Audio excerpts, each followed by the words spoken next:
Sciatica. Tuhod ko po. Yung tuhod mo rin. Masakit. Okay. Ito lang naman sa stress.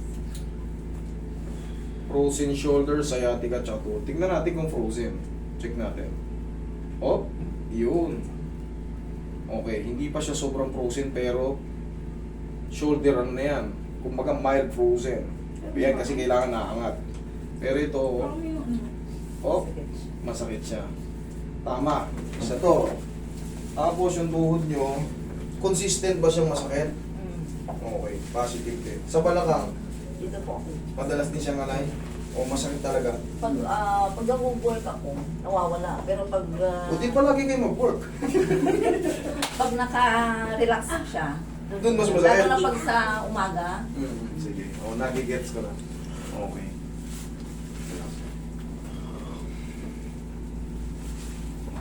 Tayo kayo saglit mo.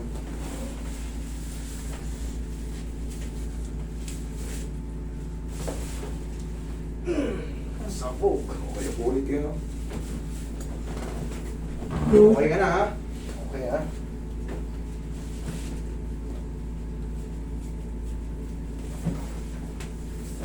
May baon ba kayo sa mukha ng lakas sa loob? bakit? Relax. Thank you. One more. Hindi ito sobrang frozen pero Siguro Yari na yan. sa Yari work na yan. ko. relax lang. Kaya? Kaya? Kaya? Charan! Diba kanina? Tigan. Oo, diba? Ikaw ang patagilid, ma'am.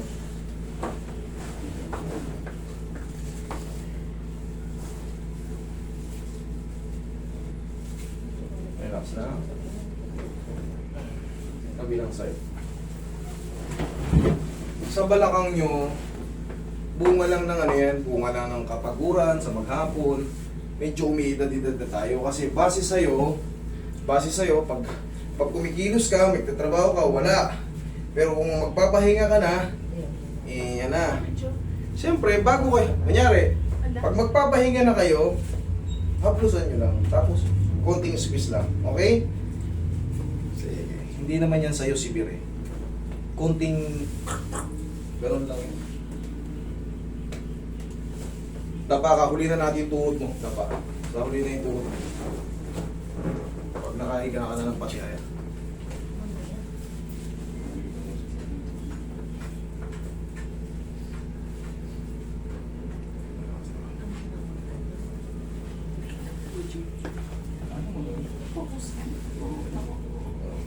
Hindi nakapokus yan.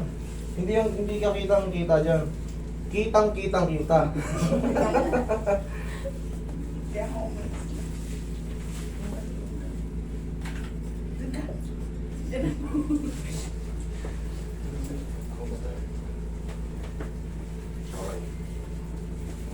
Tsaka naman. Tsaka.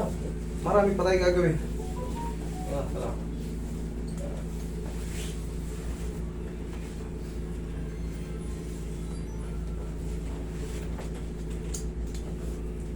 Basta kayo dyan. Marami pang kakarating sa iyo. Yan pa yung mga balikat yung pag ganyan. Okay? Alam niyo na, mama. Kasi yung mga naghihilot, minsan ang bibigat ng kamay. Likas yun sa mga taong manghihilot. Pero siyempre, ikaw ang masusunod. Oh. Ano lang ako, soft to medium lang ako. Okay na yun. Di baling hindi mo ako mapagaling, pero may purpose yun. Di baling hindi ako maginawaan. Basta yun lang sundin mo. Okay, kasi mas madodouble damage kayo. Medyo ano na kayo, fragile na kayo eh. Nag-umpisa kasi mas dinurog kasi. O kanina, hindi nyo nasabi yan. Kinaumagahan, hindi na Parang ka nang pipilay-pilay. Tapos nagbuhat ako. Yun. Lalo na. Lalo na.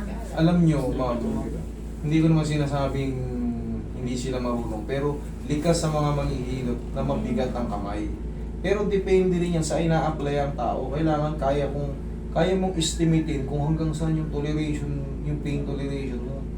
Okay? Ngayon kasi, yung hilot ngayon may science na. Upgraded na yung hilot. Pero baka ang dumali sa'yo yung old pa rin, yung kumbaga, iba yung natutunan niya before. Mm. Ngayon kasi iba na, nag-upgrade. Okay, ngayon. Exhale. Ngayon may mga anatomy lang kailangan panoorin, kailangan ng malaman. Dati wala. Masakit likod mo, tapa. O umupo ka dyan. Pisating kita dyan. Para kang nirihid na kamatis.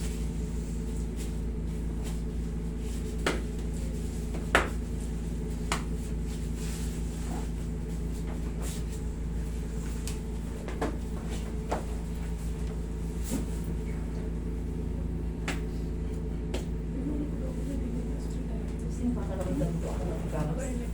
Cramp. Sa mga daliri, sa mga kamay-kamay. O Ayan.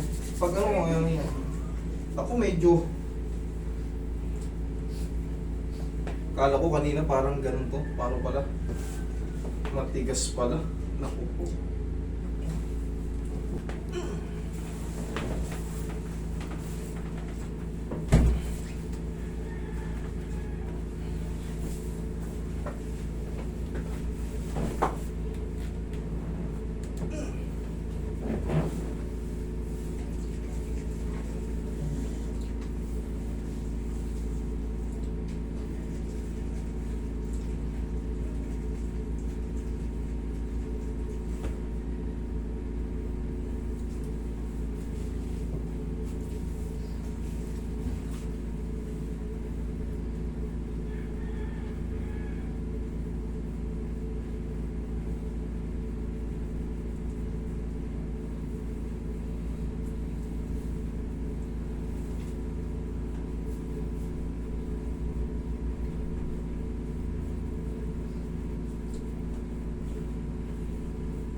Po.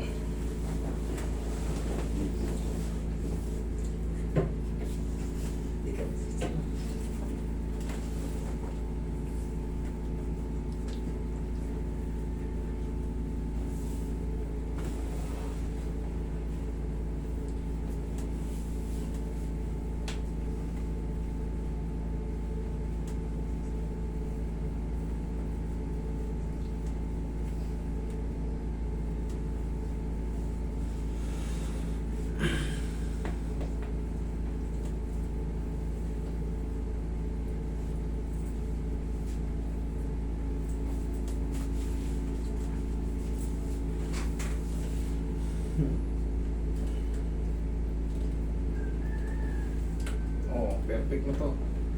Lambot na, parang gulay na. Okay. Oh, check mo yung tuhod nyo, tsaka yung balakang nyo. Nadetach. Thank you. Ingat kayo sa inyong paglalakbay pa uwi. Oo.